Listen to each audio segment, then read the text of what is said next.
7 years. That's all it took for me to go from drowning in six figures of debt to creating enough passive income to retire early. Today, I want to share my financial journey with you, not as advice, but as inspiration. If you've ever wondered whether it's possible to rebuild your finances later in life, well, I'm living proof that it can be done. But before I dive in, let me be clear. This is my story. I'm not a financial advisor. What worked for me may not work for you. Some people use pensions, real estate, or businesses to retire.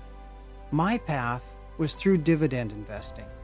Take what's useful, but chart your own course. After a separation, I was left with well over six figures of joint debt. My net worth wasn't just zero, it was negative, multiple five figures in the hole. If I had sold everything I'd owned, I'd still have owed money. That was a gut punch, but I knew I had to fight my way back. I realized something important. I was never going to save my way to retirement. I didn't have that kind of time or income.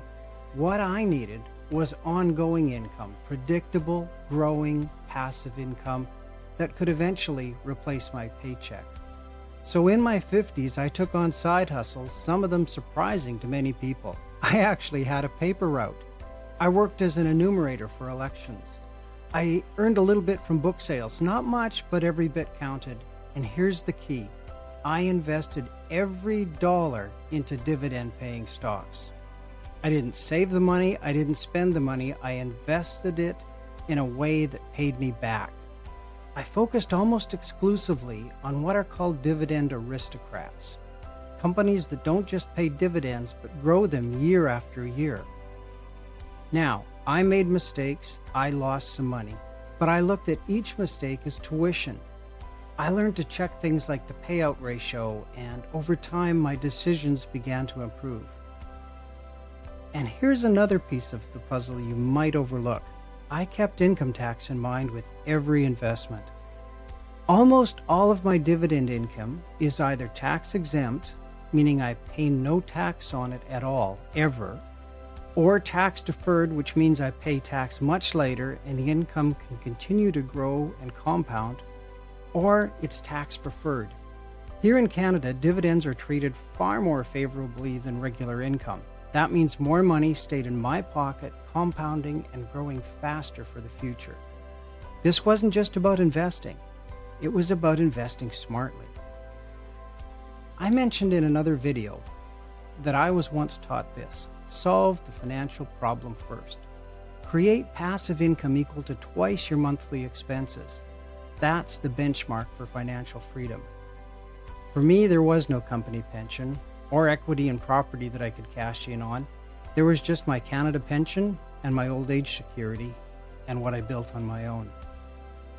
Here's something else that's very important. You can't hit a target you can't see. If you want income of 2 times your monthly expenses, you first need to know what those expenses are. What do you actually spend each month?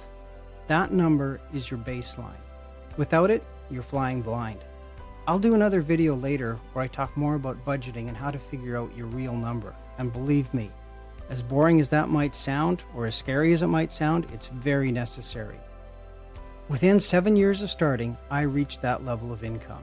And here's the twist. If I'd retired right then, I would have had to dip into my savings until my Canada pension and my old age security kicked in.